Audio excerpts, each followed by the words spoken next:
Our second quantum number is going to be the angular momentum number. This is represented by the letter L, lowercase l, which will look like a 2 with my handwriting. But this is a lowercase italicized L. Now what values can L take on? Well, L can be any integer greater than or equal to 0, but less than or equal to n minus 1. So the options we have for L are going to depend on our values for n. Now that said, we have options. So because we have the value of n doesn't mean that we only have one value of L. So if we have n equals 1,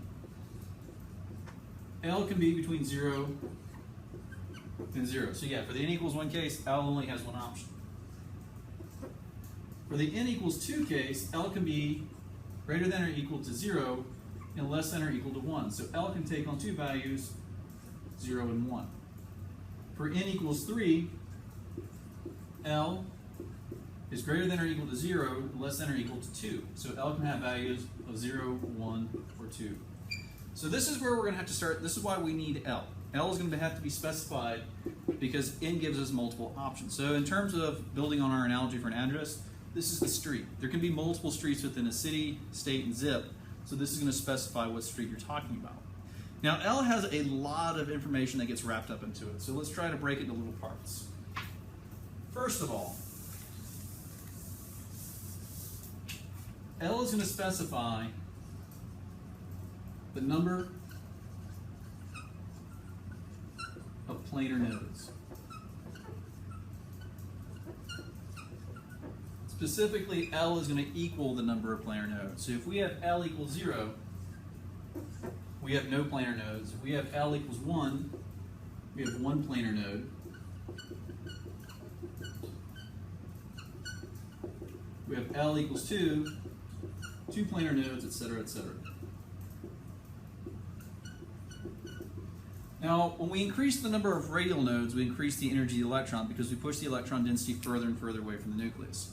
L is also going to have a similar effect. As we increase the value for L, we're going to increase the energy of the electrons, but it's not for the same reason. It's for a similar reason. What these nodes are doing are breaking up the electron density. So as the electron approaches a planar node, it can't go through it. It's a 0% chance of finding the electron, so it can't go through it. So basically what it does is it has to turn around. Now, if you didn't have any planar nodes, it would never have to turn around, but it's like you basically taking a bike, heading towards a brick wall, and having to turn around. There's a lot of energy involved in making that sudden turnaround. Same thing's true for the electron. Now, because it's setting the planar nodes, it's also setting what's called the symmetry.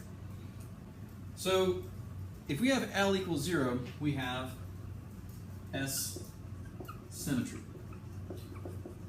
If we have L equals 1, we have P symmetry. And if we have L equals 2, we have D symmetry. Now, why do I bring this up? The shape of these planar nodes is going to depend on the symmetry of the atomic orbital as well.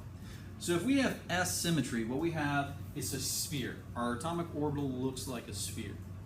And because we have no nodes, it's really easy to see that, there's no symmetry associated with those planar nodes because we don't have any. If we have P symmetry, though, our planar nodes look like sheets of paper going through the origin 0, 0, 0. Now, there are three axes this sheet of paper can go along. It can be perpendicular to the X, perpendicular to Y, and perpendicular to the Z. So there's actually three possibilities associated with this. When it comes to D symmetry, we have two planar nodes, and there are 5 different ways we can arrange them and have what are called orthogonal orbitals, orbitals that are at right angles to each other. So not only is L specifying the number of planar nodes in the symmetry, it's also specifying one other term, which is called the degeneracy.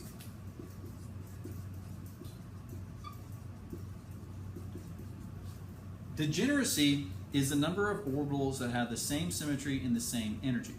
And our degeneracy is 2 times L plus 1. So if we have L equals 0, 2 times 0 plus 1 is going to be 1. This tells us that we only have one orbital of S symmetry. For L equals 1, we have 2 times 1 plus 1, which will be 3, which means we have 3 orbitals with P symmetry. When it comes to L equals 2, 4 plus 1 is 5. This tells us we have 5 orbitals of D symmetry. So why is this important? we can construct three p orbitals with the same principal quantum number, n equals 2, the same angular momentum, L equals 1, and there's going to be 3 of them all with the exact same energy. And this is true of the Ds. We're going to have 5s. So L specifies a lot of things in one big sweep. It specifies the number of planar nodes, specifies the symmetries, and also specifies the degeneracies. Now sometimes we will use the numbers and the symmetries synonymously. So if we have n equals 0, n equals 1, L equals 0, we won't say that this is 1, 0. We'll actually say that this is a 1s orbital. When it comes to the L equals 1, if we have n equals 2, L equals 1, this will be a 2p-shaped orbital. When we have n equals 3, L equals 2, this will be a 3d atomic orbital. So get used to using these synonymously. When we see L equals 0, we say s-shaped or s orbital. These are being used synonymously. So next video, we'll follow through how we deal with the fact that we've got multiple orbitals with the same energy but the same symmetries.